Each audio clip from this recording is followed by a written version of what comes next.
Chapter 5. The French in America. France was not slow to profit by the discoveries of Columbus. As early as 1504, the fishermen of Normandy and Brittany reached the banks of Newfoundland. A map of the Gulf of St. Lawrence was drawn by a Frenchman in the year 1506. 2 years later, some Indians were taken to France, and in 1518, the attention of Francis I was turned to the New World. 5 years afterward, a voyage of discovery was planned, and John Verazant of Florence was commissioned to conduct the expedition. The object of the voyage was to discover a northwest passage to the East Indies. In January 1524, Verrazani left the shores of Europe, sailing with a single ship called the Dolphin.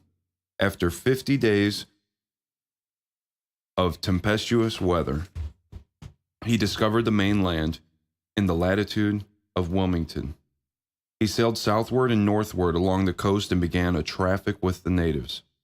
The Indians of this neighborhood were found to be a timid race, unsuspicious and confiding. A half-drowned sailor washed ashore by the surf was treated with kindness and permitted to return to the ship. The voyage was continued toward the north. The coast of New Jersey was explored and the hills marked as containing minerals. The harbor of New York was entered and its spacious waters noted with admiration. At Newport, Verrazani anchored for 15 days, and a trade was again opened with the Indians. Here the French sailors repaid the confidence of the natives by kidnapping a child and attempting to steal an Indian girl. From Newport, Verrazani continued his explorations northward. The long line of England coast was traced with care. The Indians of the north were suspicious. They would buy no toys, but were eager to purchase knives and weapons of iron. In the latter part of May, Verrazani reached Newfoundland. In July, he returned to France and published an account of his great discoveries. The name of New France was given to the country whose coast had been traced by the crew of the Dolphin. In 1534, Chabot, Admiral of France, selected James Cartier, a seaman of St. Malo, to make a voyage to America. 2 ships were fitted out for the enterprise, and after 20 days of sailing under cloudless skies, anchored on the 10th day of May off the coast of Newfoundland. Cartier circumnavigated the island to the northward, crossed the Gulf of St. Lawrence, and entered the Bay of Chaleurs. Not finding a passage westward, he changed his course to the north and ascended the coast as far as Gaspé Bay. Here he set up a cross and proclaimed the French king monarch of the country. Again he entered St. Lawrence and ascended the broad estuary until the narrowing banks made him aware that he was in the mouth of a river. Cartier, thinking it impracticable to pass the winter in the New World, set sail for France and in 30 days reached St. Malo. Another voyage was planned immediately. 3 ships were provided, and a number of young noblemen joined the expedition. The sails were set by zealous crews, and on the 19th of May, the new voyage was begun. This time there was stormy weather, yet the passage to Newfoundland was made by the 10th of August. It was the day of St. Lawrence, and the name of that martyr was given to the Gulf and to the stream which enters it from the west. The expedition proceeded up the river to the island of Orleans, where the ships were moored in a place of safety. 2 Indians whom Cartier had taken with him to France gave information that higher up the river there was an important town. Proceeding thither in his boats, the French captain found it as the Indians had said. A village lay at the foot of a high hill in the middle of an island. Climbing to the top of the hill, Cartier named the island and town Montreal.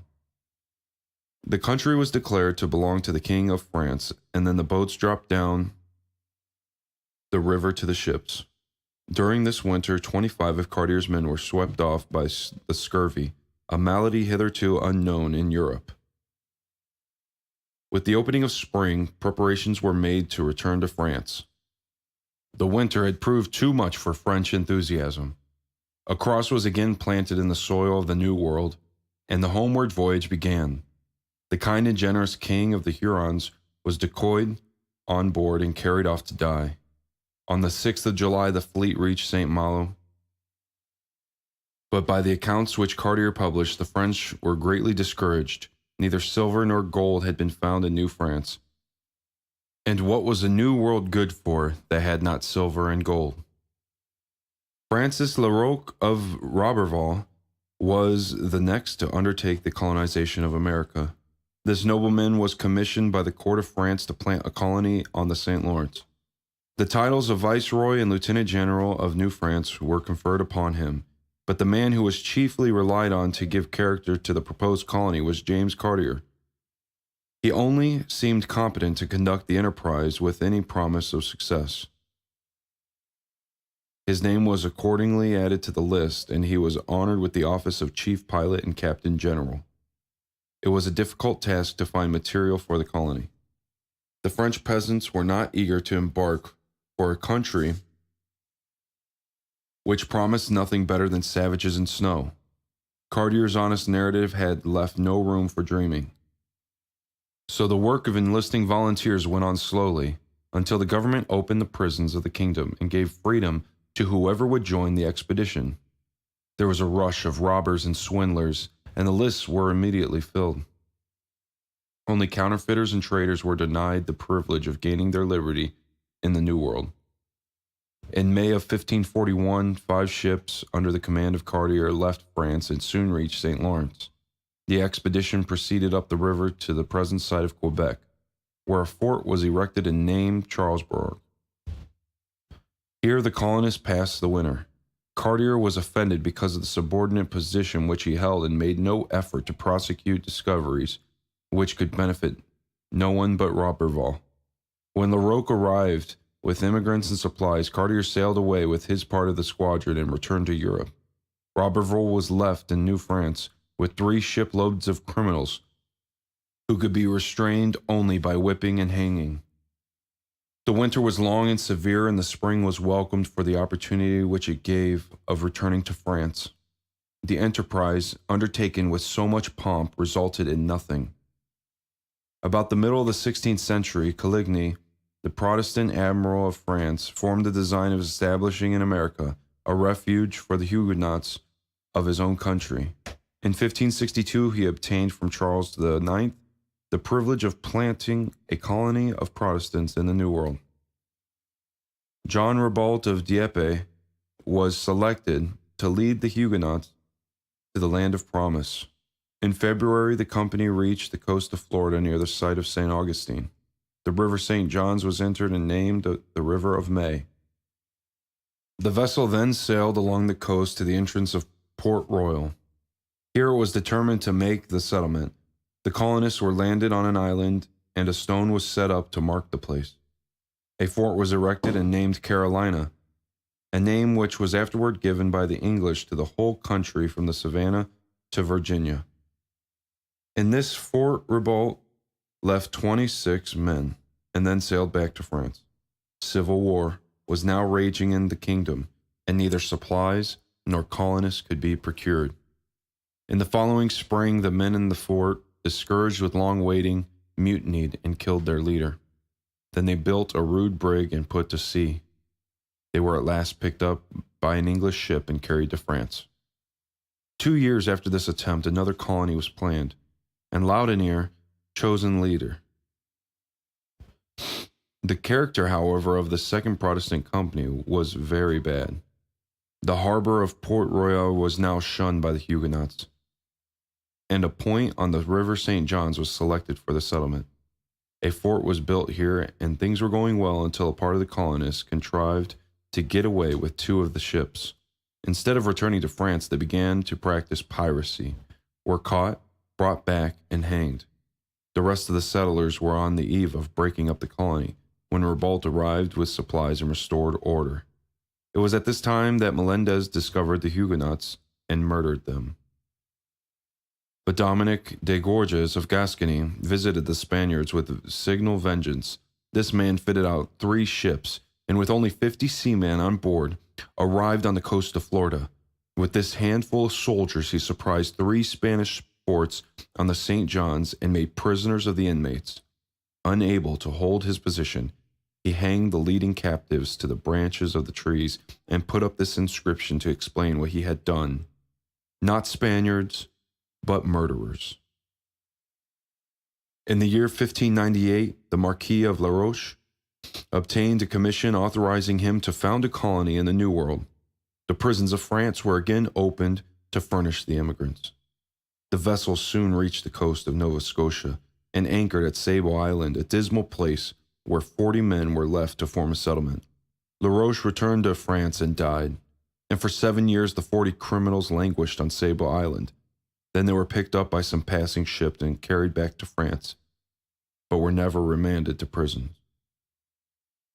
In the year 1603, the sovereignty of the country from the latitude of Philadelphia to 1 degree north of Montreal was granted to Des Monts. The chief provisions of his patent were a monopoly of the fur trade of the new country and religious freedom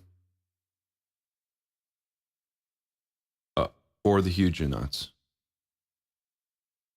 With 2 shiploads of colonists, he left France in the March of 1604 and reached the Bay of Fundy. The summer was spent in making explorations. Poutrincourt, the captain of one of the ships, being pleased with the harbor which he had discovered on the coast of Nova Scotia, asked and obtained a grant of some beautiful lands adjacent, and with a part of the crew went on shore. Des Monts crossed to the west side of the bay and began to build a fort at the mouth of St. Croix. But in the following spring they abandoned this place and joined Poutrincourt. Here on the 14th day of November 1605, the foundations of the first permanent French settlement in America were laid. The name of Port Royal was given to the fort, and the country, including Nova Scotia, was called Acadia. In 1603, Samuel Champlain, the most soldierly man of his times, was commissioned by ruined merchants to establish a trading post on the St. Lawrence. The traders saw that a traffic in furs was a surer road to riches than the search for gold and diamonds. Champlain crossed the ocean, sailed up the river, and selected the spot on which Quebec now stands as the site for a fort. In the autumn, he returned to France and published a faithful account of his expedition. In 1608, Champlain again visited America, and on the 3rd of July in that year, the foundations of Quebec were laid. In the next year, he and 2 other Frenchmen joined a company of the Huron and Algonquin Indians who were at war with the Iroquois of New York. With this band, he ascended on the Sorrel River until he came to the long and narrow lake, which has ever since borne the name of its discoverer. In 1612, Champlain came to New France for the first time, and the success of the colony at Quebec was assured. Franciscan monks came over and began to preach among the Indians. They and the Protestants quarreled, and the settlement was much disturbed. Champlain again went with a war party against the Iroquois. His company was defeated, he himself wounded and obliged to remain all winter among the Hurons. In 1617, he returned to the colony. In 1620, began to build, and 4 years afterward, completed the fortress of St. Louis. When this castle appeared on the high cliff above the town and river, the permanence of the French settlements on the St. Lawrence was no longer doubtful. Champlain became governor of New France and died in 1635. To him, more than to any other man, the success of the French colonies in North America must be attributed. Recapitulation. The French reach America. Verrazani makes a voyage, explores the country as far north as Newfoundland.